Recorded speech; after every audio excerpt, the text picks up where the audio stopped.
All right, welcome back to the Common Core Geometry. We were looking at Module 5, Lesson 12. Thought of doing a couple of the exercises on pages 158, 159. Exercise 1 on 158, we kind of already did that. Just drawing a circle and showing that it has to be the angle bisector so that you can touch in one spot. But the next couple were kind of interesting, so I took the liberty of starting this out already. I'm not sure where this point came from. All right, I guess I put a point in it too. I really just took a ray tool, drew a vector, another one over here, and then used the angle bisector tool, and created this, because that's where the center of our circles are going to have to be. We'll draw 3 circles. That's what question 2 asks. And I think to cheat a little bit, we're going to make sure the circle touches in one point. I picked a point on a line. I'm going to draw a perpendicular and find where that intersects. So let's just go ahead and do that. We'll do perpendicular line. So we'll do point and line. And at this intersection should be the center of the circle. So I'm just going to go ahead and label that point. And we'll just do it again a couple times. So I'll do that a few more times and then come back. Okay, so I made the diagram a little bit messier by drawing these perpendiculars, but you can kind of see I had perpendicular, perpendicular, and I took one down from the bottom too. So now I know where the centers of my circles should be. So I'm just going to grab the circle tool.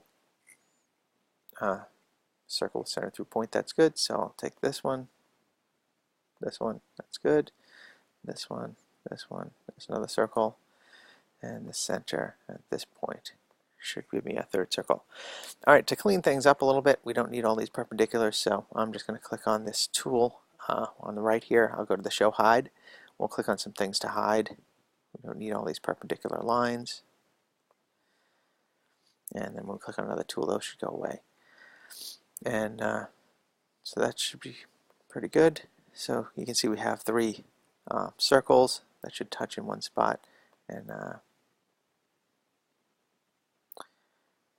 let's do this one by itself. So, and no matter what I change this angle to, I still have these circles just touching in one spot as long as I do the bisector.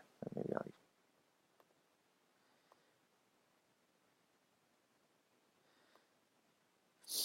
if I want to move any of my points, or I guess I can't use the center, but at any time I want to move these circles around, I can do that as well. So that's kind of a neat interactive, and that answers question 2. A, B, label the center. How does the distance between P and the rays of the angle compare? Distance, the radius of the circle. Well, if we were to find the okay, so part B asking us to find the distances, so we can certainly use the distance tool. So let's go ahead and do that. Get this measurement. Maybe I'll find the length of DE, because I know that's 1. And if I want to measure the radius of the circle, well, I know that's the same, but we can just go ahead and create, I guess, we could create another point on the circle, but no matter how we move it, if I grab this point maybe, we are going to have that be the radius of the circle. So I guess I can just, I'll just put another point in there for it. We'll draw that little segment so that it's, draw this as a segment, so that that's the radius. And we'll just go ahead and measure that too. So let's grab the measurement tool and we'll just measure here. So again, no matter what we do, however we change these, we'll notice that the distance from D to E and the radius of the circle are the same. So that's question 2.